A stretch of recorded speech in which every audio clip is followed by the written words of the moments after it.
Kalau Anda serius cinta Allah, persamaannya ikuti Nabi SAW. Sekarang perhatikan, ini rahasia besarnya ayat ini. Kita turunkan persamaannya. Orang yang bisa mengikuti tuntunan Nabi dalam kehidupannya, maaf, bukan cuma sholatnya ikut Nabi ya, tapi lisannya pun ikut Nabi, pandangannya ikut Nabi, gitu kan? Kebiasaannya ikut Nabi. Maka yuhibbukumullah, cinta Allah akan diturunkan. Ya. Yuhibbukumullah, Allah akan cintai kalian. Yang menarik, kemudian diberikan persamaan oleh Quran. Perhatikan persamaannya. Wa yaghfir lakum dzunubakum. Kalau Allah sudah mencintai seorang hamba, ternyata bukan dunia yang pertama diberikan. Jadi kalau bapak ataupun ibu mendapatkan kemuliaan dunia, jangan dulu bangga. Belum tentu Allah cinta dengan itu. Jelas ya? Nah, apa yang Allah berikan?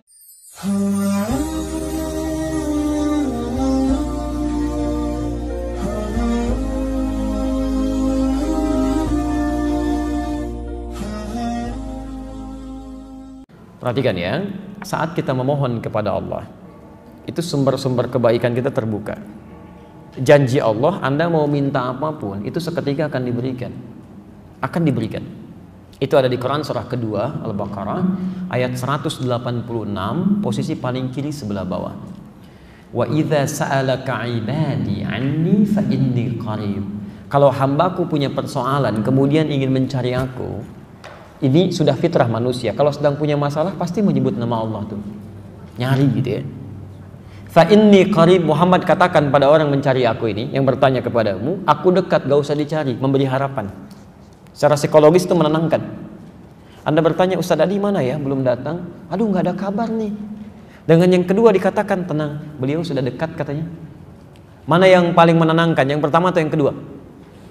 Yang kedua. Fa inni qarib. Poinnya, ujibu da'watad da'i idza da'an. Saya akan selalu jawab doa hambaku sepanjang dia berdoa. Bentuknya progresif, ya. Bahkan kalau dalam bahasa Inggris 3 itu, present, continuous, future. Jadi kalau kita minta, kata Allah, sifat doa itu ketika diminta akan selalu dijawab. Nggak ada doa yang tidak dikabulkan, Pak. Tidak ada. Kalau nggak sekarang, besok. Kalau nggak besok, nggak bisa sekarang kita menerima di alam kubur. Kalau nggak dapat di akhirat, pasti dikasih. Tidak ada doa yang tertolak, semua dikabulkan. Cuma yang jadi masalah, ketika Allah akan berikan, manusianya menutup pintu doa itu untuk datang. Ditutup dengan apa? Maksiat. Ketika seseorang berbuat maksiat, kata Nabi, hadir naktah sauda dalam jiwanya. Nutup, nutup, nutup. Semakin banyak maksiat dikerjakan, maka nutup seperti ini. Kalau sudah tertutup seperti ini, jangankan handphone, maaf, spidol pun nggak bisa masuk. Yang paling berbahaya, jangankan doa, mohon izin ya, maaf, ajakan kebaikan pun nggak bisa nyambung. Ya karena kebanyakan bermaksiat, bahkan yang paling bahaya makan yang haram. Haram itu seketika tuh, kalau sudah masuk ke perut ngalir dengan darah, Pak. Masuk ke tangan, masuk ke telinga, masuk ke mata. Kalau sudah masuk telinga, itu panggilan kebaikan nggak bisa nyambung tuh. Susah. Allahu Akbar, nggak tembus. Wa fi adhanihim waqra. Quran surah ke-6 ayat ke-25. Wa fi adhanihim waqra. Ada orang yang di telinganya tuh ada sumbatan, nggak bisa dengar, Pak. Ya, bola tuh jauh kedengaran banget tuh. Direncanakan bahkan sebelumnya itu. Ada tuh, hafal, diketahui betul itu. Masya Allah. Tapi Isya lewat gitu kan, maghrib gak dikerjakan, adzan gak kedengaran. Yang paling mulia, saat seseorang tidak bisa mendengar kebaikan dengan telinganya, itu Allah saking sayangnya pada hamba ini akan ditampakkan lewat matanya. Orang gak dengar adzan, gak mau dengar, tiba-tiba dihadirkan orang lewat. Masya Allah. Dari mulai orang dewasa sampai anak kecil lewat. Pak, salat Pak. Mari, Masya Allah. Ya, mangga silahkan duluan. Silahkan, tuh kan. Om, salat Om. Ya, silahkan duluan. Duluan. Dia sendiri nggak salat. Susah gitu kan ya seperti ini. Masya Allah. Om, nggak tahu ke masjid Om? Enggak. Kalau surga nggak tahu, masjid aja nggak tahu, apalagi surga. Masya Allah. Ini orang seperti ini susah tuh, dilihatin di mata nggak bisa, dengar di telinga nggak bisa. Apa yang salah? Ini yang masuk tuh. Ada penyakit dalam jiwanya. Ya, makanya turun ayat Quran surah kedua ayat ke-7 itu, posisi paling kanan sebelah atas. Khatamallahu ala qulubihim. Awas tadi, penyakit kolbu itu di mana adanya? Di kolbu. Nggak mungkin penyakit kolbu adanya di yang lain. Di kolbu. Jamak kolbu tadi apa? Qulub. Khatamallahu ala qulubihim wa ala sam'ihim wa ala absarihim ghishawah. Perhatikan, pertama yang bermasalah kolbunya. Kalau kolbu bermasalah, tembusnya kemana? Telinga nggak bisa dengar, mata nggak bisa lihat. Kalau sudah seperti ini, dia tidak membuka sekat ini yang paling bahaya. Walahum adzabun azim. Maka hidup orang ini akan tersiksa itu. Di dunia tersiksa, di akhirat tersiksa. Orang yang punya penyakit hati itu, Pak Ambu, hidupnya nggak akan tenang. Demi Allah saya katakan nggak akan tenang. Ya maaf ya, mau tidur aja nggak tenang. Ya tidur masih kepikiran nikmat orang lain. Dia punya rumah tapi masih mikirin rumah orang. Begitu mau tidur tuh kalimatnya masih jelek aja. Bahkan ada yang mohon maaf ya, mimpi pun masih dosa juga. Ya, gara-gara dia memang semua ini sedang tidur tuh. Sampai isinya bingung, Pak, bangun kenapa gitu. Ya Allah, kapan istirahatnya? Saat nggak tidur juga salah, saat tidur pun tidak tentram. Itu orang-orang seperti ini. Ya, bagaimana cara bukanya? Fakultu astaghfiru rabbakum innahu kana ghaffar. Kalau kadarnya masih kecil-kecil, untuk menghilangkan dosanya dengan istighfar. Itu untuk meluluhkan dosanya. Ya. Kalau ini tutupnya ini dari apa tutupnya? Tuh, aluminium. Ya. Maaf ya. Lihat kalimatnya. Kalau tutupnya dari tisu bagaimana? Lebih lunak atau lebih keras? Lebih lunak. Ada yang kecil-kecil yang bisa ditembus begini tuh. Ya. Ini kalau dengan istighfar aja bisa dicabut begini. Maaf Bapak Ibu sekalian, itu tanpa sadar dalam beraktivitas dalam sehari itu akan selalu ada dosa yang pernah kita kerjakan, termasuk saya. Semuanya. Coba kalau nggak percaya cek dari ujung kepala sampai ujung kaki, itu pasti ada potensi dosa masuk itu. Ya, mata tuh. Sekarang sudah jam 2 lewat 7 menit. Saya mohon izin dari Anda bangun sampai dengan sekarang, berapa kali mata kita berbuat salah tuh, salah lihat. Pasti ada aja. Telinga salah dengar, ya kan? Lisan salah bicara, pikiran salah berpikir. Sekarang pun mungkin ada begitu, nggak tanggung-tanggung ustadznya juga salah dipikirin gitu. Bisa kejadian gitu kan, macam-macam terjadi. Nah itu yang kecil-kecil, itu seketika hilangnya dengan istighfar. Coba cek, Nabi beristighfar nggak dalam hidupnya? Sebelum tidur istighfar nggak? Berapa kali? 70 sampai 100 kali sebelum tidur. Nabi Rasul dijaga dari kesalahan, dijamin surganya, tingkat surga tertinggi, masih istighfar dalam hidupnya. Anda bukan Nabi, bukan Rasul, surga sampai zuhur ini belum jelas, hisab masih menegangkan, gak mau istighfar, aneh itu. Makanya orang-orang yang istighfar itu, ketika dia istighfar, maka sumber-sumber masalah yang kecil itu hilang, Pak. Makanya mohon izin ya, kalau ingin dijaga dari penyakit-penyakit hati, salah satu caranya kata Quran, biasakan istighfar. Astagfirullah. Jangan dibiarkan ada. Jadi begitu ada misalnya setan datang, tuh dia tuh sombong, jalan aja nggak nyapa kamu. Begitu muncul itu langsung astagfirullahaladzim. Itu nggak benar. Astagfirullah. Itu seketika akan hilang dan potensi dosa akan keluar. Ya. Kalau sudah seperti ini, masya Allah. Orang-orang yang seringkali istighfar dalam hidupnya, kemudian dia membiasakan itu, bukan cuma dijaga dari dosa-dosa yang kecil. Mohon maaf ya, cinta Allah pun akan diturunkan pada orang ini. Cinta Allah akan diberikan. Allah itu sangat mencintai orang yang membiasakan istighfar dalam hidupnya. Quran surah ketiga ayat 31. Posisi paling kiri sebelah atas. Quran surah ketiga ayat 31. Saya mau kasih rahasia siang ini. Maaf, ibu mau bapak? Saya mau kasih rahasia, boleh? Baik, kita keluarkan dari Quran. Lihat ayat Qurannya. Quran surah 3 ayat 31, posisi paling kiri sebelah atas, ya, agak ke tengah sedikit. Qul in kuntum tuhibbunallaha fattabi'uni. Katakan Muhammad, jika kalian serius mencintai Allah, buktikan cinta itu dengan mengikuti aku, ikuti Nabi. Coba kita biasakan. Bangun tidur, ya maaf ya, non muslim juga bisa bangun tidur. Sama, orang beriman juga bangun dari tidurnya. Masya Allah. Bahkan ya membuat kan hal-hal yang bisa mereka kerjakan. Ada yang bangun tidurnya, ada yang langsung cuci tangan, ada yang langsung duduk, ada yang langsung mandi. Anak-anak kecil bahkan mengatakan bangun tidur terus. Bukan, Nabi nggak begitu. Jadi kalau Anda ingin dicintai Allah, ikuti Nabi. Bagaimana Nabi bangun dari tidurnya? Ternyata ada sunnahnya. Ya, ada duduk dulu, ada mengusap sebagian dari bekas ngantuk, ada baca doa dulu. Nggak ada bangun tidur langsung mandi. Ada tahapan dia. Makan juga begitu. Mau minum pakai tangan apa? Kanan. Kalau cuman kanan, yang lain juga bisa dengan kanan. Masya Allah. Kemudian setelah itu minum dengan mengucapkan apa? Bismillah. Masya Allah. Setelah itu minumnya sambil berdiri atau sambil duduk? Duduk, Masya Allah, turunannya kan ada semua tuh. Ketika Anda bisa ikuti itu, maka lihat kalimatnya, fattabi'uni yuhibbukumullah. Ini yang mau saya turunkan rahasianya. Bismillah. Kalau Anda serius cinta Allah, persamaannya ikuti Nabi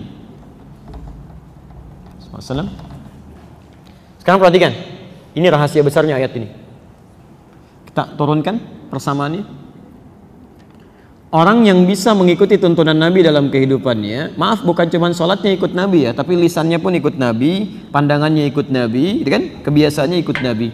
Maka yuhibbukumullah, cinta Allah akan diturunkan. Ya. Yuhibbukumullah, Allah akan cintai kalian. Yang menarik, kemudian diberikan persamaan oleh Quran. Perhatikan persamaannya. Wa yaghfir lakum dzunubakum. Kalau Allah sudah mencintai seorang hamba, ternyata bukan dunia yang pertama diberikan. Jadi kalau bapak ataupun ibu mendapatkan kemuliaan dunia, jangan dulu bangga. Belum tentu Allah cinta dengan itu. Jelas ya? Nah, apa yang Allah berikan? Wa yaghfir lakum dzunubakum. Allah akan ampuni dosa hambanya. Ampunan dosa. Jadi orang-orang yang dicintai Allah itu, seketika yang Allah berikan pada orang ini, Allah ampuni dosanya. Gugur, dihabiskan semua. Gugur, selesai. Yang paling menarik, sekarang perhatikan persamaannya. Cinta Allah bersanding dengan ampunan dosa. Kalau kita buat persamaan terbalik seperti ini, berarti orang-orang yang sering meminta ampunan dosa dari Allah itu berpotensi lebih cepat mendapatkan cinta Allah Subhanahu wa taala. Perhatikan persamaannya. Orang yang dicintai Allah maka akan diampuni dosanya. Persamaan terbaliknya, orang yang sering meminta ampunan dosa bukankah akan cepat mendatangkan cinta Allah? Halo? Ya kan? Jadi orang yang sering minta ampunan dosa itu akan cepat mendatangkan cinta Allah. Persamaan terbaliknya. Di orang-orang yang sering istighfar, cara meminta ampunan dosa, kunci pembukanya ini istighfar. Di orang yang sering istighfar, astagfirullah, astagfirullah, astagfirullah, Masya Allah, itu matanya akan dijaga oleh Allah. Begitu melihat yang tidak baik menurut Allah, dia akan palingkan. Astagfirullah, astagfirullah. Tangannya juga begitu. Kakinya juga begitu. Dan hebatnya, ini yang paling mulia. Orang-orang yang sudah mendapatkan cinta Allah, ahli istighfar ini, ahli istighfar, kalau sudah mendapatkan cinta Allah Subhanahu wa taala, maka Masya Allah, kemuliaannya tanpa meminta pun doanya segera dikabulkan. Orang yang biasa istighfar itu diantara kemuliaannya, Allah akan cepat mengabulkan kebutuhannya tanpa dia harus memintanya. Butuh sesuatu, datang. Butuh sesuatu, datang. Padahal orang ini belum tentu minta. Ini pernah dipraktekkan oleh seorang tukang roti di zaman Imam Ahmad bin Hanbal. Pak, beliau pahami betul konsep ini. Ya. Kata Ibnul Qayyim Al-Jauziyah, beliau punya rumus. Ya, masa setelah Imam Ahmad sampai disebutkan rumusnya. Kalau Anda punya permohonan yang cukup banyak tapi waktunya singkat, kata beliau cukup perbanyak istighfar. Begitu Anda istighfari, itu sebelum dimintakan Allah bisa kabulkan kalau benar kebiasaan istighfarnya. Ya. Imam Ahmad itu pernah lewat, kemudian beliau datang ke Mesir. Di Mesir masuk masjid. Ya. Begitu masuk ke masjid, tiba-tiba petugas masjidnya langsung mengusir beliau. Ukhruj, katanya, keluar. Itu imam besar, Pak. Dikenal dia seantara jagat ya. Cuma saking tawadhunya, pakaiannya biasa-biasa. Seperti Syekh Yasin Al-Padangi, Bu. Ya, ibu atau bapak yang dari Padang itu ada ulama besar tuh. Ya, saya sampai hari ini masih kagum, saya terus pelajari. Sampai tadi saya nunggu di mobil tuh saya masih pelajari beliau itu. Ya, bagaimana santunnya, tawadhunya, pakaian macam-macamnya. Itu ahli sanad, Pak, sedunia itu. Sedunia, semuka bumi ahli sanad itu. Ya, itu luar biasa, Masya Allah. Pakaian, tampilan sederhana, macam-macam. Jadi kalau Anda ke Mekah itu belum kenal pertama kali, mungkin nggak akan kenal kalau itu ulama besar tuh. Kadang-kadang orang tawaf beliau bawain air, zam-zam, setelah selesai dikasihin, duduk pakai sarung begini, pakai kaos, tapi muridnya ada yang dari Mesir, ada yang dari Mekah, ada yang dari macam-macam, itu luar biasa. Ya. Nah, yang paling menarik, Imam Ahmad itu sederhana luar biasa. Ini nggak tahu, ukhruj, katanya, keluar. Imam Ahmad karena paham fikih, kata beliau, ana astarih qalilan, saya istirahat sebentar. La, barrah. Barrah itu sudah mulai kasar. Barrah. Kata Imam Ahmad, astari, da'ni astari. Enggak apa-apa, tolong perkenankan saya istirahat sebentar, saya capek, katanya. Rawah enta, rawah. Ya. Rawah itu sudah lebih kasar lagi dari kata roh. Maksudnya tolong keluar dari sini sekalian dengan roh-rohnya. Rohnya pun jangan ada di sini, keluar. Itu kalau Anda ke Mekah misalnya kan, atau ke tempat di Arab, ada orang mengatakan rawah, anta rawah, itu tandanya lagi marah, Pak. Jangan senyum. Rawah. Itu musir ya. Musir itu, suruh pergi. Kalau bisa rohnya pun jangan di situ, pergi kata orang ini. Imam Ahmad keluar, kemudian di teras itu beliau juga sandaran, disuruh pergi lagi. Begitu keluar dari masjid, jalan beliau, singkatnya bertemu dengan makhbaz, tempat jualan roti. Ya, syar'i rati, menjual dengan syar'i. Ya, baik. Dia setiap datang orang lewat melihat, masya Allah, kalimatnya bagus sekali. Imam Ahmad lewat dipanggil, Syekh istarihuna, Syekh tolong istirahat di sini dulu, kelihatannya capek kan ya. Begitu bikin, perhatikan beda antara sari roti dengan syar'i roti. Yang ini setiap diaduk begini, astagfirullah, dibikin begini, astagfirullah, gini astagfirullah, selalu istighfar. Kata Imam Ahmad, ya Syekh, ma faidatu istighfarika? Apa faidahnya istighfar kamu itu? Imam Ahmad tahu, cuma ingin menguji ini, apa manfaatnya katanya. Perhatikan, wallahi demi Allah katanya, tidak pernah saya membiasakan istighfar ini kecuali Allah selalu mengabulkan doa-doa saya. Selalu mengabulkan doa-doa saya. Cuman wallahi cuman satu aja yang belum terkabul sampai hari ini. Mudah-mudahan Allah sebelum mengabulkannya sebelum saya wafat atau dia yang kembali pulang duluan. Apa itu kata Imam Ahmad? Wallahi saya bermohon kepada Allah supaya bisa dipertemukan dengan Imam Ahmad bin Hanbal sebelum saya meninggal atau beliau yang meninggal duluan. Kata Imam Ahmad, Allahu Akbar, rupanya saya diperjalankan ke Mesir ini, masuk ke rumah Allah sampai diminta keluar sampai ke sini gara-gara istighfar kamu ini katanya. Jadi bisa digerakkan gitu. Itu istighfar Pak, itu kemuliaannya luar biasa. Ya. Tapi tolong jangan lakukan itu kepada saya gitu. Anda bisa istighfar, Masya Allah. Makanya ahli surga itu, ahli surga yang biasa istighfar, surganya istimewa, bukan surga biasa. Itu ada di Quran surah ke-51 ayat 18. Lain Pak, bonusnya itu lain. Ya. Dia ditempatkan di taman surga. Ya. Taman surga itu kemuliaannya beda dengan surga biasa. Kalau Anda insya Allah masuk surga, kalau di surga biasa itu yang melayani pelayan surga, namanya wildanun mukhalladun. Ya, kalau laki-laki dilayani oleh bidadari surga, kalau perempuan oleh pangeran-pangeran surga, cantik dan gantengnya tak terlukiskan. Kata Nabi, nggak usah dibayangkan, mala ainun ra'at wala udhunun sami'at wala khatara 'ala qalbi bashar. Nggak pernah kelihatan oleh pandangan kita, nggak pernah terdengar oleh telinga, bahkan difikirkan pun nggak akan seperti itu. Itu masih kelas biasa. Tapi taman surga yang ngasih langsung semua Allah, tanpa perantara, kun fayakun ada, dan nggak perlu dibayangkan. Dan penghuni surga seperti ini, itu sebelum masuk ke surga pun sudah diperkenankan melihat Allah tanpa hijab. Ada di Quran surah 75 ayat 22 sampai 23, posisi paling kiri sebelah atas. Wujuhu yawma idzin nadhirah. Ada orang-orang yang masya Allah, saat dia dihisab itu wajahnya berbinar gembira. Ya, padahal belum masuk surga. Ya, ila rabbiha nadhirah, karena bisa melihat Allah tanpa hijab langsung seketika. Ya, nggak usah dibayangkan, nggak boleh. Tapi ada seketika. Masya Allah, apa yang terjadi? Quran surah 51 dari ayat 15-nya. Nanti ketemu di ayat 18. Innal muttaqina fi jannatin wa uyun. Nah, sungguh ada sementara orang-orang takwa itu tempat tinggalnya di taman surga. Taman surga, masya Allah. Kalau di Firdaus ya taman surga Firdaus ya. Indahnya luar biasa. Ada karakteristiknya bisa anda bumikan tuh nilainya dalam kehidupan orang di bumi. Akhidhina ma atahum rabbuhum. Ini syahidnya. Orang-orang ini itu akan langsung mengambil apapun di nikmat surganya diberikan langsung oleh Allah. Gak ada perantara. Akhidina ma'atahum rabbuhum. Apa amalannya? Ini yang harus Anda turunkan ke muka bumi. Innahum kanu qabla dzalika muhsinin. Saat di muka bumi, saat di dunia, itu orang-orang ini muhsin, berbuat ihsan. Ya. Kalau Anda ingin jadi penghuni di sini, turunkan karakteristiknya, kemudian tuangkan dalam kehidupan di bumi, Anda kerjakan itu. Apa amalannya? Kanu qalila minal laili ma yahja'un. Amalan pertama, dia terbiasa sedikit tidurnya. Itu bahasa Quran. Sedikit tidurnya. Ini malam dia hidupkan dengan ibadah. Dia paham, ya, kalau malam itu lebih enak ibadahnya, akan lebih khusyuk. Quran surah 73 ayat yang ke-6. Inna nasyi'atal laili hiya asyaddu wat'an wa aqwamu qila. Bangun malam itu akan enak menyentuh pada jiwa, lebih khusyuk. Makanya maaf ya, setan malam dengan setan siang itu beda apa? Lain. Shift-shiftan dia. Setan siang tuh biasa, nggak usah terlalu banyak tenaganya, tiup dikit udah pada nggak sholat tuh. Ya. Setan malam tuh tidak, dia paham gangguannya tuh minim, nggak ada kebisingan, TV berhenti semua, nggak ada siaran macam-macam.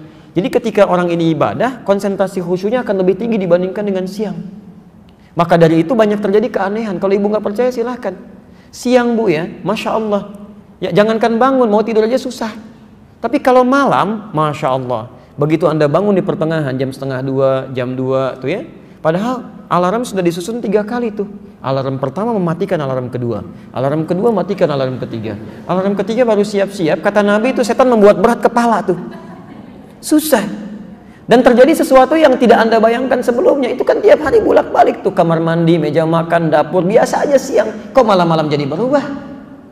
Awas loh ya. Kemarin sih enggak, tapi malam ini di meja makan tuh putih, rambutnya itu panjang, dan nungguin kamu di situ. Jadi nggak jadi. Itu terjadi situasi itu. Ada kenikmatan gitu kan? Ya. Karena itu, karena ada perbedaan-perbedaan semacam ini, tidak mudah untuk bangun. Tapi orang ahli surga tidak. Amalan-amalan seperti ini itu lain. Perhatikan ahli taman surga itu, qalilan minal laili ma yahjaun. Dia atur tuh tidurnya lebih cepat. Ba'da isya dia nggak ada keperluan langsung istirahat. Sedikit tidurnya malam dia hidupkan. Salat, Masya Allah. Ayo, itu bahasa Quran, sedikit tidur. Kalau Anda tambahkan bermasalah. Di rumus fikih itu Anda tambah jadi berkurang. Sedikit tidur taman surga. Sedikit-sedikit tidur, maaf di tamannya aja enggak. Silahkan cek. Jadi dalam agama itu kalau sudah pas gak usah ditambah-tambah. Subuh 2 rakaat. Ah, saya pengen yang paling sempurna, ikuti sunnah Nabi. Saya merasa banyak kurang sholatnya. Besok saya 3 rakaat. Salah. Jadi kalau sudah ada pas, gak usah ditambah, gak usah dikurangi. Menambah sesuatu itu mengurangi kemuliaannya. Selesai. Ya. Yang paling menarik, habis tahajud. Kalau Anda cuma tahajud aja, belum bisa masuk taman surga. Amalan selanjutnya ayat ke-18-nya. Wabil ashari hum yastaghfirun. Ini poinnya. Jadi dia tahajud di sepertiga malam, menjelang subuh, belum subuh Pak. Ashar itu waktu menjelang subuh singkat. Ya, paling 15 menit lah, 10-15 menit sebelum subuh. Dia duduk istighfar. Istighfar. Bahkan ada hadis qudsi di situ. Hadis qudsi. Diriwayatkan orang pertama yang menerima dari Nabi 31 orang sahabat senior. Hampir semua meriwayatkan. Ya, Abu Bakar As-Siddiq radhiyallahu taala anhu, Umar bin Khattab, Utsman bin Affan, Ali bin Abi Thalib sampai Sayyidah Aisyah radhiyallahu taala anha. Itu menerima semua dari Nabi. Yanzilu Rabbuna tabaraka wa ta'ala. Allah subhanahu wa ta'ala akan membentangkan rahmatnya. Ya, fi thuluthil akhir minal lail, di setiap sepertiga malam yang terakhir. Kemudian menyampaikan, faqala, Allah menyampaikan pada hambanya, ya ibadi, hai hambaku, siapa yang meminta kepadaku akan aku kabulkan. Siapa yang memohon aku akan berikan. Dan man istaghfara liya ghafartu lahu. Siapa yang istighfar, aku akan ampuni dosanya. Rumus cepatnya alhamdulillah. Ketika Anda banyak istighfar, itu yang 2 pertama akan diberikan. Tanpa Anda minta seketika diberikan. Makanya ahli taman surga itu, Masya Allah, begitu selesai tahajud, dia nunggu fajar. Astagfirullah, astagfirullah, astagfirullah. Ingat-ingat dosanya itu. Kalau nggak percaya silahkan Pak ya. Nanti malam Anda tahajud. Setelah itu menjelang subuh misalnya, Anda biasakan istighfar. Terus dengan hati yang bersih, yang enak. Itu selain dosa keluar, itu tidak menutup kemungkinan air mata bisa ngalir. Tapi sambil diingat, apa dosa-dosa yang Anda lakukan? Mungkin pernah berkata kasar pada orang tua, pernah membuat pasangan hidup kecewa, sombong terhadap orang-orang sekitaran. Ingat-ingat itu. Itu demi Allah saya katakan, nikmatnya luar biasa. Ini. Dan dosa gugur. Dosa gugur. Ya, jelas di sini? Baik, saya sebentar saya cukupkan dulu sampai sini. Untuk bagian pertama itu masih yang ringan-ringan. Kalau dosisnya, maaf, atau kadar penyakitnya masih kecil-kecil, masih suka pada nikmat orang lain, kan? Masih belum qanaah dengan nikmat sendiri, ya, masih belum puas dengan nikmat sendiri, masih mengharap punya orang, walaupun belum mencela, itu yang kecil-kecil gugur dengan istighfar. Tapi kalau sudah membuat yang jelek-jelek, itu nggak akan hilang dengan istighfar. Masih ada tahap kedua. Ya. Saya mau ngecek sebentar nih, ya, untuk memastikan kita benar atau tidak. Apa lawan dari hidup? Mati. Baik. Kalau tertawa? Nangis. Kalau siang? Malam. Kaya? Miskin. Baik ya. Sekarang kita cek ya. Quran surah 53 An-Najm ayat 43, ayat 44 dan 48. Ayat 43, 44, 48. Oke. Dari 4 pertanyaan tadi saya keluarkan 3 aja. Ya. Apa lawan tadi yang Anda jawab? Lawan kehidupan apa? Kematian. Baik. Wa annahu huwa amata wa ahya. Dialah Allah yang mematikan dan menghidupkan. Jawaban Anda benar. Ayat 44-nya, Wa annahu huwa adhaka wa abka. Dialah Allah yang telah menjadikan orang bisa tertawa dan juga bisa menangis. Jadi lawan tertawa apa? Anda benar. Baik. Tadi yang Bapak jawab, Ibu jawab, lawan kaya apa? Miskin. Baik ya. Quran surah ke-53 ayat 48 ya, tuh lihat. Sudah kencang, benar enggak gitu ya? Wa annahu huwa aghna wa aqna. Dialah Allah yang telah menjadikan seseorang kaya dan cukup. Ternyata di Quran itu lawan kaya itu cukup, Pak. Gak ada orang miskin, Bu. Gak pakai O, gak ada orang miskin. Gak ada orang miskin. Jadi Allah tidak pernah menciptakan orang miskin di muka bumi. Gak ada. Yang ada itu orang yang selalu merasa kurang dengan nikmat, sehingga mengharapkan nikmat orang lain. Padahal bagi dirinya cukup gitu. Itu yang jadi masalah. Coba perhatikan ya. Kalau ada orang merasa miskin, Allah langsung berikan zakat supaya dia keluar dari kemiskinan. Maka zakat diberikan pada orang yang merasa miskin. Quran surah ke-9 ayat ke-60. Innamas shadaqatu lil fuqara wal masakin. Diturunkan zakat untuk mengentaskan kemiskinan. Ternyata dengan zakat masih belum cukup juga, masih miskin juga. Diberikan infak. Quran surah kedua Al-Baqarah ayat 215. Posisi paling kanan sebelah bawah. Yas'alunaka madza yunfiqun qul ma anfaqtum min khairin falil walidaini wal aqrabin wal yatama wal masakin. Untuk keluar dari kemiskinan. Kurang cukup juga dikasih sedekah. Masya Allah, zakat dikasih, infak dikasih, sedekah dikasih, masih miskin juga. Kalau dengan semua itu belum bisa mengeluarkan Anda dari kemiskinan, Anda perlu dikasih apa lagi? Jadi sebetulnya konsep itu keluar untuk mengeluarkan dari sesuatu yang dirasakan miskin. Kata Allah nggak ada yang miskin, cuma dua, cukup atau kaya, selesai. Ayo coba ibu pilih mana, mau kaya mau cukup? Alhamdulillah, tuh ada pilihan cukup kaya kan. Baik ya. Nah ini persoalannya di sini gitu ya. Nah jadi Bapak dan Ibu sekalian, itu perasaan kurang itu yang menjadikan penyakit datang. Itu yang coba kita istighfar ya, tiap hari istighfar. Kalau nggak sempat istighfar, jangan tinggalkan sholat. Jangan tinggalkan sholat. Karena dalam sholat itu ada kalimat istighfar. Makanya sholat ke satu dengan sholat yang lainnya itu menggugurkan dosa-dosa kecil. Itu ada di hadis Muslim nomor hadis 233. As-salawatu ila as-salawat wal jumu'atu ila al-jumu'ah wa ramadan ila ramadan kafaratun lima bainahunna. Ya, sholat satu ke sholat lain, Jumat ke Jumat dan Ramadan ke Ramadan itu bisa menggugurkan dosa yang terjadi di antara keduanya. Malam takunil kabair, sepanjang bukan dosa besar. Di Anda zuhur punya dosa, ya, dosa-dosa kecil, asar sholat. Jadi pas sholat asar itu dosa kecilnya hilang, otomatis itu. Ya. Kenapa salah satunya? Karena saat Anda sholat, Anda mengucapkan kalimat istighfar. Bukankah ruku kita mengucapkan istighfar? Subhanakallahumma bihamdika, Allahumma gfirli. Sujud Anda istighfar. Kalau Anda baca subhana rabbiyal a'la, bukankah duduk di antara dua sujud baca istighfar? Kalimat pertama dalam duduk di antara dua sujud apa? Rabbil firli, itu istighfar. Jelas ya? Kalau sudah jelas, saya tahan sebentar, saya jawab dulu ini. Kalau sekiranya dianggap cukup, kita belum bawa obat yang maaf kadar penyakitnya cukup berat ya. Yang mikirin orang gitu kan, Masya Allah. Terus yang macam-macam lah. Pokoknya hidupnya nggak tenang. Ya. Yang awas, yang paling berbahaya itu dalam urusan ibadah, nanti saya bahas lebih jauh lagi. Itu kata Quran, ada orang-orang yang dia merasa berbuat baik sebetulnya banyak salahnya. Dan itu penyakitnya lebih dahsyat. Ya, saya jawab dulu ini ya. Mau tanya Pak Ustadz, boleh? Enggak. Oh ya. Boleh enggak jika enggak sholat malam tahajud tapi ikut sholat berjamaah subuh di masjid? Ya, bukankah pahalanya seperti sholat malam sepanjang malam? Masya Allah, luar biasa ya. Hitung-hitung pahala seperti. Wah, hitung-hitungannya pintar itu ya. Nanti kalau semua seperti ini, nggak ada yang haji dan umroh. Karena sholat syuruk itu senilai haji dan umroh. Kosong itu Ka'bahnya dari orang Indonesia, Masya Allah. Ya, itu luar biasa. Baik.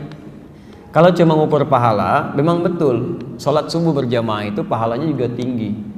Ya, orang yang sholat subuh berjamaah di masjid dia tunaikan, bukan cuma mendapatkan seperti ini, bahkan lebih daripada dunia dan seisinya, baru sholat sunnahnya saja. Ya, misalnya di hadis Muslim yang semacam ini, di hadis Muslim hadis 724 sampai 729. Dimulai dari sholat sunnahnya dulu. Raka'atul fajri khairun minad dunya wa ma fiha. 2 rakaat sebelum fajar itu berapa pahalanya? Tuh, sudah salah lagi. Bukan dunia dan seisinya, lebih baik. Kalau lebih itu berarti lebih, bukan pas. Lebih dari, berarti dunia dan seisinya pun itu masih kurang untuk pahala 2 rakaat sebelum subuh. Coba, banyak mana 500.000 dengan dunia dan seisinya?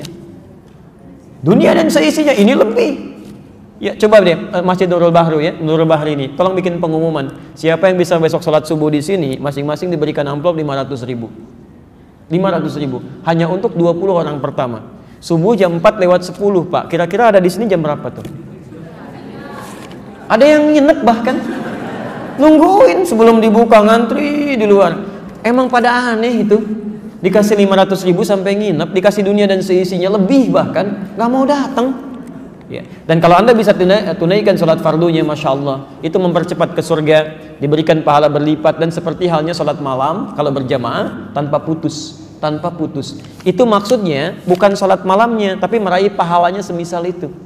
Kalau Anda tanya boleh tidak, boleh-boleh saja, silahkan. Tapi kalau Anda tunaikan sholat malamnya, Anda mendapatkan keutamaan yang lebih daripada ini. Ingat ya, keutamaan sholat malam itu bukan cuma sholat malamnya saja yang ada pahalanya, tapi banyak melimpah pahala yang lainnya. Satu, mudahnya doa dikabulkan.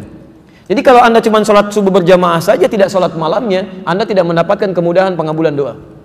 Yang kedua, ada jaminan 4 kebaikan diberikan. Anda sholat subuh berjamaah tapi tidak tahajud, tidak mendapatkan 4 kebaikan ini. Ada di Quran surah ke-17 ayat 79 sampai 81. Tahajud itu bisa mengangkat derajat di karir terbaik dalam pekerjaan Anda, memudahkan urusan Anda, melepaskan dari kesulitan, plus ditolong Allah saat Anda disakiti oleh orang lain. Anda sholatnya khusyuk 5 waktu tapi tidak tahajud, Anda tidak mendapatkan 4 kemuliaan ini. Yang selanjutnya, ahli tahajud itu ahli taman surga. Anda khusyuk sholat fardunya, Anda tidak tahajud, Anda nggak akan masuk ke taman surga. Ya, tingkat yang paling indahnya. Yang selanjutnya, ahli tahajud itu dekat dengan Nabi. Ya, maaf, dekat dengan Nabi. Nabi aja tahajud, Nabi, Rasul dijamin masuk surga, masih tahajud. Anda bukan Nabi, bukan Rasul, Masya Allah gitu kan? Baik, Allahumma sayyiban nafi'an. Allahumma sayyiban nafi'an. Boleh ikuti saya? Allahumma, ulangi, Allahumma sayyiban nafi'an. Alhamdulillah. Itu doa turun hujan ya.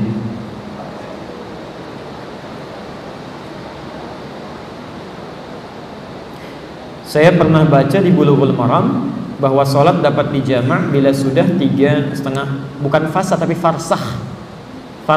Farsah itu hitungan jarak ya, hitungan jarak dalam bahasa Arab. Bukan 6 kilo, dari mana dapatnya 6 kilo ini? 3 farsah itu bukan 6 kilo, 80 kilometer. Ya, 80 kilometer. Ya. Karena satu farsahnya saja itu kisaran 27,5. 27,5 kilo satu farsah. Jadi kalau 3 farsah berapa? Ya, itu kisaran 80 kilo, 80 sampai 82 kilometer ya. Apakah bisa dilakukan? Betul, tapi hati-hati. Cara membaca hadis itu bukan seperti membaca terjemahan begitu, maknanya begitu, tidak. Ada maknanya. Ya. Dalam ilmu fikih itu begini, kalau ada kalimat hadis mengandung makna hukum, maka dibacanya harus baca teori hukum. Harus menggunakan teori hukum. Ya. Dalam bahasa Indonesia saja kalimat hukum beda dengan kalimat biasa. Lain. Apalagi dalam hadis. Nah, kalimat hukum ini mengandung ilat itu sebab hukumnya. Ya. Sekarang begini, kalau Anda baca misalnya kalimat standarnya, perjalanan 3 farsah sekitar 80 km misalnya, itu membolehkan sholat di jamaah. Tapi dalam ilat, sebab hukum dalam fikih, Anda mesti lihat yang ditempuh oleh Nabi dalam jarak 80 km per jam itu perjalanan seperti apa? Apa persamaannya? Pakai kemudian hukum kias, dianalogikan dengan kita sekarang. Kita coba persepsikan dengan keadaan yang sama. Maaf, kalau zaman Nabi ada kendaraannya apa? Unta. Baik. Pernah naik unta, Pak? Belum. Baik. Unta itu berapa sih kecepatannya? Baik, 30 km per jam, 60 paling cepat kilometer per jam. Itu kalau lagi senang. Unta tuh. Tapi unta itu hewan yang unik, Bu. Gimana moodnya aja tuh. Itu gimana moodnya itu. Makanya disebutkan di Quran punya keistimewaan khusus. Itu saya saat mengajar di Tripoli, ngajar tafsir, itu saya bawa anak-anak kita itu belajar langsung ke kebun binatang, Pak. Kita belajar praktikal. Jadi keluarkan, dibagi kelompok, membagi hewan-hewan yang ada di Quran. Itu unik. Saya pernah praktikkan di Indonesia. Kita ajak ke kebun binatang. Ya ada yang ikut juga seperti bapak, ibu, anak-anaknya. Kita kasih kelompok. Satu kelompok unta. Kedua ada kelompok kera. Ada pokoknya semua hewan yang ada di Quran. Misal kenapa orang Yahudi dikutuk menjadi kera? Jadi diberi tugas tuh. Kenapa unta disebutkan afala yang turuna ilal ibili kaifa khuliqat, ya? Apakah mereka tidak memperhatikan bagaimana unta diciptakan? Begitu dianalisis luar biasa, Pak. Ya. Itu kelompok kera pernah menguji kera, lempar dengan makanan pisang, dia ambil dengan kanannya.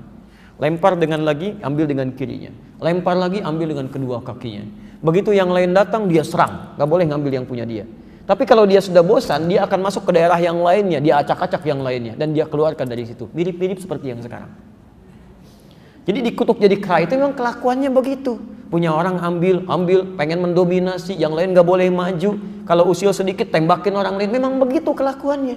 Makanya tidak dikutuk menjadi tikus, gitu. Iya, selesai. Unta itu masya Allah banyak sekali keutamaannya itu. Unta satu-satunya hewan yang punya selaput di matanya. Jadi begitu badai kencang, itu seketika bisa menutup tuh selaputnya. Dia jalan aja santai aja jalan. Anda punya mobil Ferrari pun sehebat apapun, bawa tuh ke padang pasir, mogok juga. Unta mah jalan aja. Makanya disebut oleh orang Arab Safinatus Sakhra, kendaraan terhebat di padang pasir. Unta, Pak. Cuman jangan salah, unta itu bagaimana moodnya. Kalau tuannya bagus, dia akan melayani dengan baik. Tapi kalau tuannya menjengkelkan, dia akan bersikap yang sama. Di Libya itu pernah kejadian, ada orang yang kasar terhadap unta, sering dipukulin, jarang dikasih makan. Itu dihafalin, Pak, dari mana dia datang, dilihat. Begitu malam dia keluar dari sarangnya, dari sangkarnya, dari tempat dia, kemudian dia buka, dia injak-injak sampai meninggal tuannya. Kejadian. Tapi kalau dalam urusan jalan, itu moodnya gimana dia aja. Begitu kencang, begitu santai, kadang tuannya dilihatin begini, jalan gitu ya. Berapa kilometer per jam? 10 kilometer, 20 kilometer per jam. Makanya orang Arab itu punya syair khusus, Pak. Ada 16 rumus budi ilmu arud, disebut dengan bahar. Itu diantaranya bagaimana membuat unta bisa cepat jalan dan lambat jalan. Kalau mau lambat, nama rumusnya tawil namanya, bahar tawil. Ya. Kifa nabki min dzikr habibin wa manzili bi saqtil liwa bainad dakhuli fahamali fa'ulun mafa'ilun fa'ulun mafa'ilu fa'ulun mafa'ilun fa'ulun mafa'ilu. Jalannya santai, lihat ke atas begini, jalan lagi. Tapi kalau pengen dia cepat pakai rajaz. Mustaf'ilun mustaf'ilun mustaf'ilun mustaf'ilun mustaf'ilun mustaf'ilun sauti safiril bulbuli hayyaja qalbi thamiri al-ma'u wa zahru ma'a ma zahri lahdhul muqali fa anta ya sayyidali wa sayyidi wa maulani fakam tayammuni ghuzailun uqayqali qatabtuhu min wajhatin min fili hadha ar-rajuli faqala la la la faqad ghada muharwili wal walad wali ya wailali faqultu la tuwalwili fa bainul lu'ali qalat law hina kazain wa radidun muqali kahatan ka kailani tabuli. Kencang tuh dia. Cuman sekencang-kencangnya berapa kecepatannya? Yang kedua, medan kita dengan medan diharapkan beda. Nabi jalan pakai unta, yang dilewatin apa? Padang pasir. Pernah lewat padang pasir enggak? Apalagi kalau ada angin, ada badai macam-macam, ya. Belum hewan-hewan di sekitarnya. Nah, ini yang disebut dengan illat. Illat ini bukan cuma masafah, bukan cuma jarak, tapi ada masyaqqah, kadar kesulitan di perjalanan. Di Arab itu kalau sudah 80 km per jam dulu, itu pasti sudah terasa berat di jalannya. Berat di jalan, apalagi kalau nggak ada unta berarti jalan kaki. Nah, ini yang diambil hukumnya ke kita sekarang. Kalau ada perjalanan 80 km apakah mesti dijama? Belum tentu. Kalau perjalanan ditempuh dengan keadaan nyaman, bahkan belum menghadirkan waktu sholat biasa. Ya, misal mohon maaf, misal ya, Anda misalnya ingin kalau ke Lampung, ya dari sini ke Lampung bisa, dari Jakarta ke Lampung, dengan dari Jakarta ke Bekasi jauh mana? Ke Lampung. Tapi Anda ke Lampung pakai pesawat, ke Bekasi pakai beca. Ya. Perbandingannya bagaimana? Ke Lampung mah cuma setengah jam. Flight pertama setengah 1 tuh dari Cengkareng. Nyampe ke sana jam 1, asar aja belum muncul. Cuman sebentar. Masya Allah, di waktu yang sama silahkan kayu tuh beca dari Jakarta tuh, ya ke Bekasi. Lewat sini, lewat situ, macam-macam. Belum kena macet segala rupa. Mungkin belum tentu nyampe maghrib ke Bekasi gitu ya. Nah, di dalam situasi itu nanti berlaku hukum. Jelas ya, itu disebut dengan illat. Makanya ketika jamak dan qasar muncul, illatnya bukan cuma perjalanan, ada illat lain. Khauf, ada khawatir, ada masalah. Quran surah keempat ayat 101, posisi paling kiri sebelah bawah di pojok. Wa idza darabtum fil ardi, kalau Anda berperjalanan di muka bumi, falaisa alaikum junahun an taqsuru minas shalah. Enggak ada masalah kalau pengen mengqasar salat. Jangankan jamak, qasar boleh. Cuman kapan itu dilakukan? In khiftum ayyaftinakumul ladzina kafaru. Jika khawatir ada gangguan di perjalanan seperti orang kafir mengganggu. Ya. Jadi illat hukumnya gangguan yang menghambat waktu sholat dilakukan dengan nyaman. Jadi maaf, tanpa perjalanan pun Bu ya, Ibu tidak melakukan perjalanan. Tapi misalnya Anda punya profesi yang menentukan maslahat bagi umat, yang kalaupun nggak di jalan itu akan berdampak pada maslahat. Ya. Dokter ingin melakukan tindakan, dimulainya jam 1, diprediksi itu tindakan sampai maghrib, Bu, Pak, sampai maghrib. Kan tidak mungkin kemudian ditinggalkan pasien kan? Begitu adzan asar muncul, diobservasi, dilihat siap semuanya, siap, ayo kita mulai lakukan pembedahan. Begitu dibuka tuh, dilihat jantungnya, jantung bagaimana posisinya, adzan asar muncul, Allahu Akbar, Allahu Akbar. Maaf Mas ya, saya mau sholat dulu, nanti saya balik lagi. Wah, bisa sekarat itu pasien. Jadi Anda boleh lakukan, silakan jamaah di awal, kemudian setelah itu sampai maghrib, Anda bisa tunaikan maghribnya. Jelas di sini ya? Kecuali kalau perjalanan yang jaraknya merubah zona waktu. Walaupun perjalanan nyaman, tetap di situ memperbolehkan jamaah dan qasar. Anda ke Amerika, perjalanan cukup jauh, baru berangkat sedikit sudah gelap, padahal berangkatnya pagi gitu kan? Yang seperti itu sudah merubah zona waktu, maka dalam keadaan demikian itu boleh menjamaah. Walaupun di pesawat nyaman, tenang. Itu penting saya sampaikan.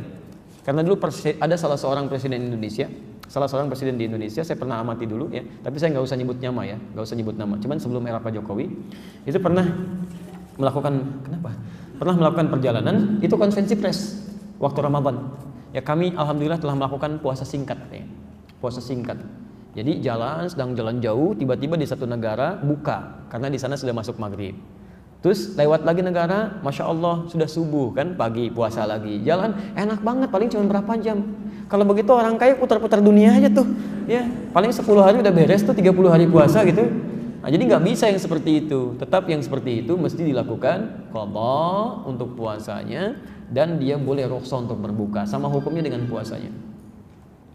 Masih ada waktu? Mohon izin 5 menit lagi ya. Nah, saya harus siapkan untuk yang selanjutnya. Apakah penyakit fisik itu diakibatkan dari dosa yang pernah kita perbuat? Bisa iya, bisa tidak. Bisa iya, bisa tidak. Ya. Saya mulai dari yang tidak dulu. Maaf, Nabi Ayub misalnya. Kenal Nabi Ayub, Bu? Di mana kenalnya? Masya Allah. Suka agak bingung ya kadang-kadang. Udah semakin sore. Baik. Nabi Ayub itu punya dosa apa? Nabi, Rasul, ibadahnya rajin, dekat dengan Allah, diuji dengan penyakit, sakit. Jadi jangan disimpulkan setiap penyakit itu pasti punya dosa, belum tentu. Ya, tapi diuji dengan penyakit dan beliau sabar. Ya, kadang-kadang di antara penyakit itu ujian untuk meningkatkan ketaatan kita kepada Allah. Ini orang rajin ke masjid nih, diuji coba, kasih sakit kakinya, masih ke masjid nggak? Masya Allah. Dan tidak sedikit orang masih berangkat gitu, itu ujian. Tampilkan, sepanjang masih ada, saya lakukan. Abdullah bin Abi Umi Maktum itu matanya nggak bisa lihat, Pak, buta. Jarak rumah sekitar 500 meter lah dari masjid, ya sampai 1 kilo. Minta izin ke Nabi, ya Rasulullah, saya nggak punya penuntun, subuhnya agak susah, boleh nggak saya di rumah? Kata Nabi, atas ma'al adzan, kamu dengar adzan? Bala, iya. Madum tatas ma'al adzan fa'adiyah fil masjid. Selama dengar adzan tunaikan di masjid. Beliau berusaha. Jadi tidak harus penyakit fisik itu selalu berkorelasi dengan dosa yang dilakukan, belum tentu. Tapi ada juga memang penyakit-penyakit fisik yang datang karena pengaruh-pengaruh dosa. Ada. Ya nggak usah banyak tafsir deh. Orang yang banyak dosa itu pasti berpengaruh pada keadaan fisiknya. Nggak percaya silahkan keluar dari sini ya, pakai sepatu orang lain. Jangan sepatu bapak, pakai aja sepatu orang. Itu pasti di tengah jalan Anda banyak pikiran itu, nggak akan tenang. Nggak akan tenang begitu dipakai, sudah gelisah, tengok kanan, tengok kiri gitu kan. Udah nggak tenang di jalan, sampai mimpi pun kebayang juga gitu. Pasti akan berpengaruh. Ujung-ujungnya apa? Pusing. Ya Masya Allah. Nggak ada obatnya tuh, silahkan makan Panadol tuh. Nggak akan sembuh-sembuh. Karena yang bermasalah jiwanya, bukan penyakit khususnya gitu. Jelas ya? Jadi ada penyakit-penyakit yang memang dampaknya dari penyakit hati kemudian nular ke fisik, tapi tidak semua penyakit fisik diakibatkan oleh dosa-dosa. Tapi kalau Anda sadar pernah berbuat salah dalam kehidupan, tidak ada salahnya kita beristighfar karena kita nggak bebas dari dosa. Silahkan Pak, begitu sakit Bu ya, istighfar. Sehat gak mau istighfar, dikasih sakit gak mau istighfar juga. Anda mesti dikasih apa lagi supaya mau istighfar?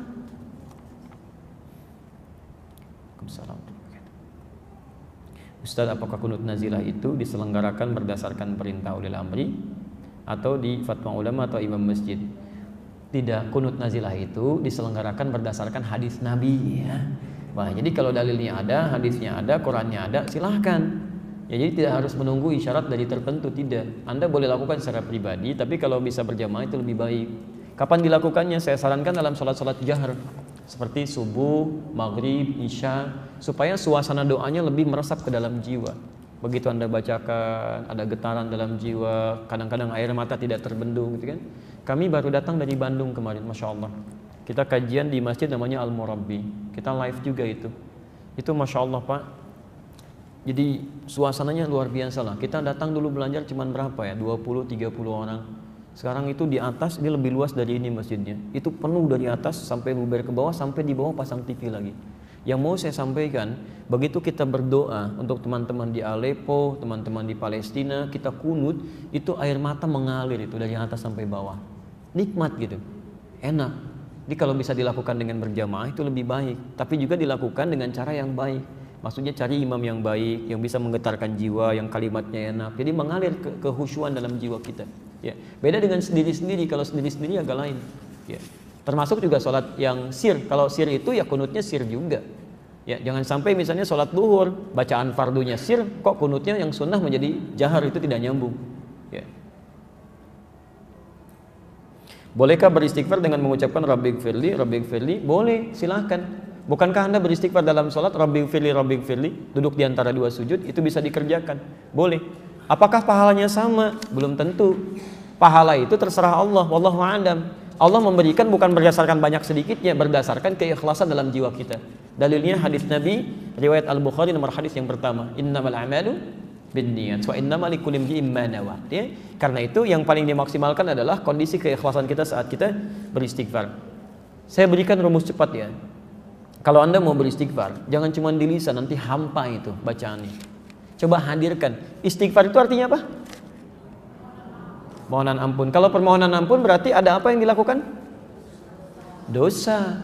Nah makanya ketika beristighfar, coba dosa apa yang pernah Anda kerjakan sampai Anda beristighfar? Ingat-ingat. Dari mulai balik sampai dengan sekarang. Itu kalau istighfar sambil mengingat dosa, enaknya luar biasa Bu. Pak, enak gitu. Ya, jadi begitu Anda ucapkan astagfirullah, astagfirullah, sambil Anda bayangkan, oh ini orang ini menangis karena saya dulu. Bagaimana kalau saya diwafatkan belum sempat minta maaf, belum orangnya sudah meninggal duluan dan sebagainya, minta gitu. Kemudian tiba-tiba kita sholat, istighfari lagi, begitu sujud kita mohon ampun pada Allah. Ya, bisa terjadi begitu sujud kita diambil, meninggal kan, meninggal dalam keadaan sudah istighfar, sudah sujud, enak. Masya Allah, meninggal dalam keadaan sujud, tenang begitu pulang. Mau meninggal dalam keadaan sujud? Nanti asarnya sebentar lagi tuh, insya Allah. Ya, jangan buru-buru ya. Tapi ya nggak bisa dipastikan juga. Nggak bisa dipastikan, kalau Allah belum berkehendak ya nggak akan terjadi. Itu bukan harapan. Tapi kita bisa mengondisikan, maaf, meninggal itu kapan saja bisa terjadi. Tapi kita bisa mengondisikan diri kita baik. Maka itu kata para ulama, kalau Anda ingin selalu bersikap baik, terjaga dari segala keburukan, maaf, bayangkan kalau akan berbuat maksiat, bayangkan seketika akan diwafatkan. Itu akan dijaga oleh Allah. Akan dijaga. Bapak dan Ibu sekalian, mohon izin barangkali saya harus menyelesaikan dulu kajian kita untuk hari ini karena ada hal yang harus kami siapkan dulu. Pertama saya sampaikan informasi beberapa kajian yang kita langsungkan. Ya, alhamdulillah ada teman-teman juga Al-Hujjah merekam, jadi yang tertinggal bisa dilihat kembali silahkan ya. Kemudian yang kedua juga kita ada live streaming dari Akhir TV dan alhamdulillah sekarang juga di Parabola bisa dilihatnya baik di Madani ataupun di Akhir TV. Nanti ada yang kajiannya itu berlangsung live yang juga bisa berinteraktif ya. Nanti seperti Kamis malam Jumat itu insya Allah pertanyaan-pertanyaan ini yang belum terbacakan saya bacakan karena sesi malam Jumat itu sesi istiftah, hanya tanya jawab keislaman dia. Nanti silahkan bisa dimaksimalkan itu, mudah-mudahan ada kebaikan-kebaikan bisa didapatkan. Yang kedua, saya barangkali menyampaikan permohonan maaf kalau selama ini ada hal-hal yang kurang berkenan dalam penyampaian. Semoga Allah mengampuni dosa-dosa saya dan juga mohon maaf kalau ada kebaikan silakan ambil karena ini barangkali menjadi pertemuan terakhir kita untuk hari ini. Jadi saya mohon izin dan permohon maaf kalau selama ini ada hal yang saya lakukan keliru dan ini menjadi hal terakhir kita bertemu untuk tahun ini ya. Tahun ini kan terakhir karena ini terakhir. Iya betul. Kan tahun depan belum ada gitu ya. Tahun depan nanti kita coba rencanakan lagi. Kan belum tentu hidup juga besok ya. Jadi kita coba perbaiki. Jadi saya pesan sudah 12 kali kurang lebih pertemuan kita belajar. Saya tidak menginginkan Anda pandai dalam menulis atau menjadikan pengetahuan cuma bertambah, tapi tolong diamalkan semua itu supaya pahalanya menjadi semakin luas untuk kita semuanya. Oke. Kami kira itu saja. Terima kasih. Subhanakallahumma wa bihamdika asyhadu an la ilaha illa anta astaghfiruka wa atubu ilaik. Wa akhiru da'wana alhamdulillahirabbil alamin. Assalamualaikum warahmatullahi wabarakatuh.